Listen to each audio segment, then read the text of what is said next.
Hello guys, back to the my YouTube channel. আমি আজকে একটা সকাল সকাল নতুন ভিডিও নিয়ে এসে পড়েছি মাল্লাগুড়ি রেগুলেটেড মার্কেটের। আর কি সকালবেলা চলে গিয়েছিলাম, কাকা দেখাচ্ছিল আর কি কাতল মাছ, ছোটো কাতল, যেটা লোকাল কাতল হয়, লোকাল রুই পোনা হয়, ওগুলো দেখাচ্ছিল। আমাদের এই সব মাছ চলবে না, কেন আমরা লোকাল বোধহয় এদিক দিয়েই ঢুকে পড়েছি, তার জন্য লোকাল মাছই দেখতে পারবেন বেশি। এদিকে কাতল মাছ কাটিং হচ্ছিল খুব সুন্দরভাবে। চলুন আগে যাওয়া যাক, দেখা যাক। এটা হচ্ছে ইলিশ মাছ, 700 গ্রাম 800 গ্রাম। এটা ভোলা মাছ হবে, কমপ্লেট মাছ হবে। পাশেই শঙ্কর মাছ ছিল, শঙ্কর মাছ নিয়ে নিয়েছি আমি বড় একটা। চলুন দেখা আগে যাই। এদিকে যত রুই মাছ আছে, কাতল মাছ আছে, এগুলো সব আন্দারের কাতল আর রুই। এদিকে এই সব মাছই বিক্রি হয়। আজকের শনিবার অবশ্য প্রচুর ভিড় হয়েছিল, সানডে করে বন্ধ থাকে। যেহেতু আর কি শনিবার করে প্রচুর ভিড় হয়, সানডে করে বন্ধ থাকে। সানডেতে আর কি খোলা থাকে হচ্ছে মাছের অকশন বসে আর কি,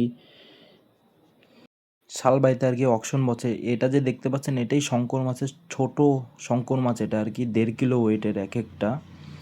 এই যে আমি বাড়িতে পারচেস করে এখন নিয়ে এসে পড়বো। এটা চিতল মাছ দেখছিলেন আর কি, এটা কাতল মাছ আর কি। আরও মাছ আমি দেখাবো। আমার যেটা আর কি কোয়ান্টিটি আছে, এটা হবে ট্যাংরা মাছ, যেটা আর কি দেশি ট্যাংরা হবে। তারপরে আছে আর কি পাবদা মাছ আছে, শঙ্কর মাছ হবে।